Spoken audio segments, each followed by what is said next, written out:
প্রিয় বন্ধুরা, পেয়ে গেছি একজন সত্যি কৃষক। সত্যি বলতে উনি আমার একজন খালু। তো উনি এখানে কৃষিকাজ করেন। মূলত ওনার পেশা হচ্ছে কৃষিকাজ করা।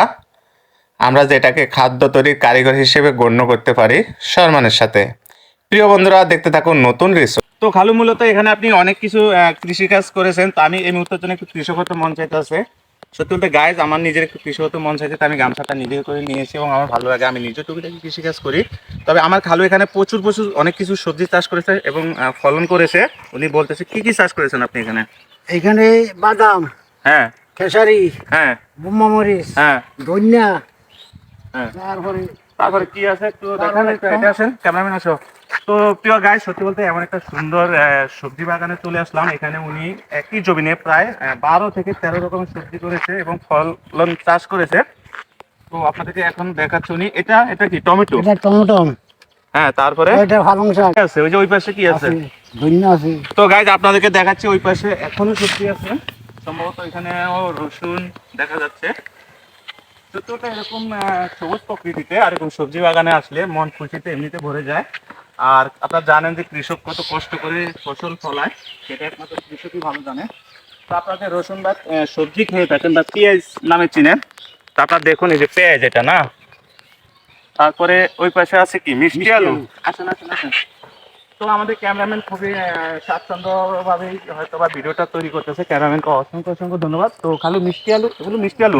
মিষ্টি আলু, এটা কি সাদা মিষ্টি আলু না লাল মিষ্টি আলু?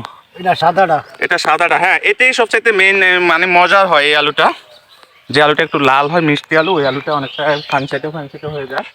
তো এখানে ধনিয়াগুলো মূলত কৃষক যে বীজ তৈরি করার জন্য এই ধনিয়াগুলো সম্ভবত রেখে দিয়েছে, তাই তো?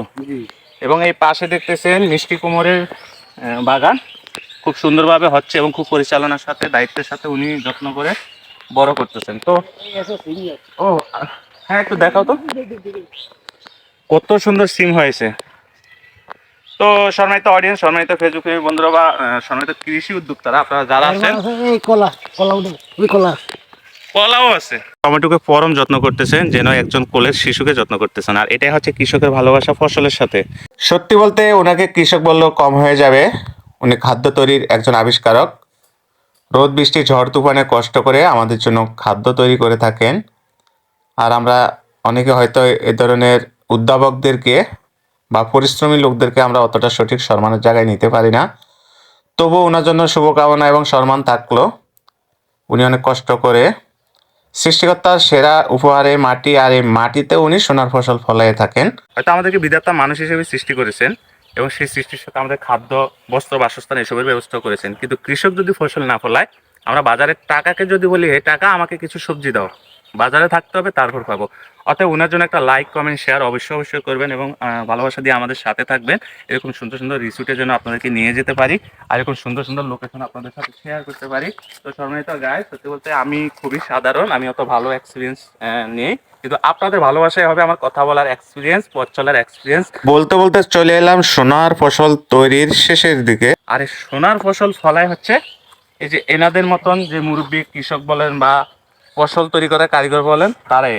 তো ওনাকে আমি স্যালুট জানাই, মন থেকে ভালোবাসা জানাই যে যতদিন বেঁচে আছে আশা করি উনি এটাই করবেন, এটাই তৈরি করবেন আমাদের জন্য। তো প্রিয় বন্ধুরা, আপনাদের মূল্যবান মতামত জানাবেন ভিডিওটা কেমন হয়েছে। আর আমার কাকার জন্য দোয়া আশীর্বাদ করবেন, আমার জন্য ভালোবাসা চলমান রাখবেন। আর আপনাদের ভালোবাসাটাই হচ্ছে আমার সামনে এগিয়ে যাওয়ার কনফিডেন্স অ্যান্ড এক্সপিরিয়েন্স, জাস্ট এটুকুই। তো একটা লাইক, থ্যাংক ইউ। কৃষিকাজ আপনি কত বছর পর্যন্ত করেন? এই জন্য 5 বছর। এই